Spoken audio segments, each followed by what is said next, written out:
Hello दोस्तों, कैसे हो आप सभी। उम्मीद है आप लोग अच्छे होंगे। आप लोग की तैयारी बहुत अच्छी चल रही होगी। दोस्तों, जैसा कि आपको पता है कि आज से एसबीआई क्लर्क प्रीलिम्स का एग्ज़ाम स्टार्ट हो चुका है और इनफैक्ट फर्स्ट शिफ्ट का एग्ज़ाम ख़त्म भी हो चुका है। तो आज की वीडियो में हम लोग एसबीआई क्लर्क प्रीलिम्स का फर्स्ट डे फर्स्ट शिफ्ट का एनालिसिस देखेंगे। जैसा कि आपको पता है कि एसबीआई क्लर्क के एग्ज़ाम में टोटल 100 क्वेश्चन पूछे जाते हैं 100 मार्क्स के लिए, और इन 100 क्वेश्चन को सॉल्व करने के लिए आपको 60 मिनट का समय दिया जाता है। और अगर इस 100 क्वेश्चन को बाइफरगेट करें तो इंग्लिश के आपके 30 क्वेश्चन पूछे जाते हैं, क्वांट्स के 35 और रीजनिंग के 35 क्वेश्चन, और हर सेक्शन के लिए आपको 20 मिनट का समय दिया जाता है। तो आइए हम लोग देख लेते हैं कि कौन से सेक्शन में कितने कितने क्वेश्चन पूछे गए थे। अगर एग्ज़ाम स्टार्ट हुआ तो एग्ज़ाम का सीक्वेंस था आपका, फर्स्ट में आपका इंग्लिश थे, सेकंड में आपका क्वांट्स था और लास्ट में आपका रीजनिंग था।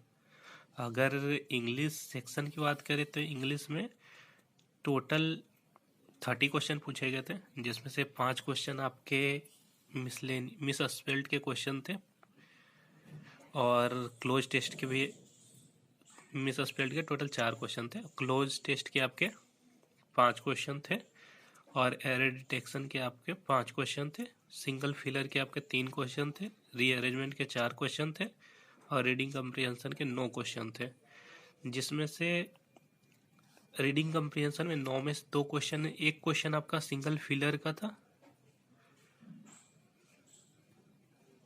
सिंगल फिलर, और 2 क्वेश्चन था आपका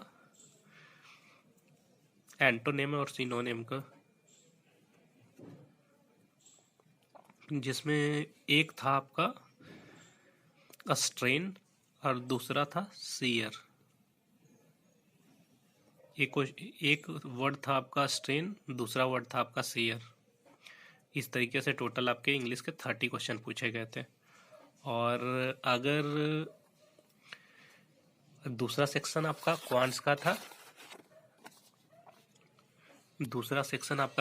था, क्वांट्स में टोटल आपके 35 क्वेश्चन पूछे गए थे, जिसमें से 15 क्वेश्चन आपके सिंप्लीफिकेशन के थे, 5 क्वेश्चन नंबर सीरीज के थे और ये number series wrong number series था, और 5 क्वेश्चन आपका डीआई का था जो कि टेबुलर बेस्ड था और ये इन्वेस्टमेंट के ऊपर बेस्ड था, और बाकी के 10 क्वेश्चन आपके अरिथमेटिक से पूछे गए थे।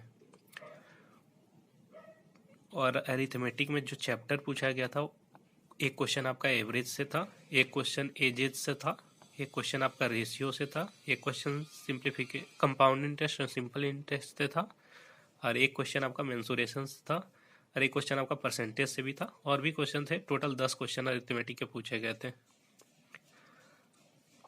और लास्ट सेक्शन आपका रीजनिंग का था, जो कि रीजनिंग में टोटल आपको पता ही है कि 35 क्वेश्चन पूछे जाते थे, जिसमें से आपके 5 क्वेश्चन अल्फा न्यूमेरिक सीरीज का था, 4 क्वेश्चन आपके सिलोगिज्म के थे, 5 क्वेश्चन आपका चाइनीज कोडिंग से था, जिसको आप कोडेड इनइक्वालिटी भी बोलते हैं। ब्लड रिलेशन से आपका 3 क्वेश्चन था, पेयर फॉर्मेशन के 1 क्वेश्चन था, एक क्वेश्चन आपका मीनिंगफुल वर्ड का भी था, और बाकी के सारे क्वेश्चन आपके पजल और सिटिंग पे बेस्ड था। इसमें पजल और सिटिंग में आपके टोटल 4 पूछे गए थे। एक पहला था आपका कंपैरिजन बेस्ड पजल था, और दूसरा था आपका बॉक्स बेस्ड पजल, तीसरा था आपका डबल रो, और चौथा था day based puzzle. Total 35 question थे। अगर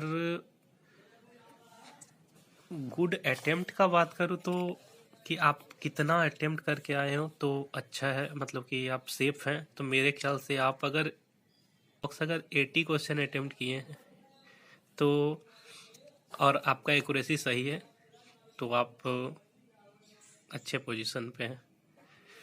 और अगर आपका एग्ज़ाम आगे के शिफ्ट में होना है तो आप टेंशन मत लीजिए, रिलैक्स होकर, पूरा चिल होकर आप एकदम एग्ज़ाम अटेम्प्ट कीजिए। एग्ज़ाम पेपर एकदम ईजी आ रहा है, मतलब बहुत ज़्यादा हार्ड नहीं आ रहे हैं। आप भी अगर रिलैक्स होकर एग्ज़ाम अटेम्प्ट करेंगे तो डेफिनेटली आपका भी एग्ज़ाम अच्छा होगा। और जिनका एग्ज़ाम आगे के शिफ्ट में होना है उनको ऑल द बेस्ट। अच्छे से रिलैक्स होकर एग्ज़ाम दीजिए।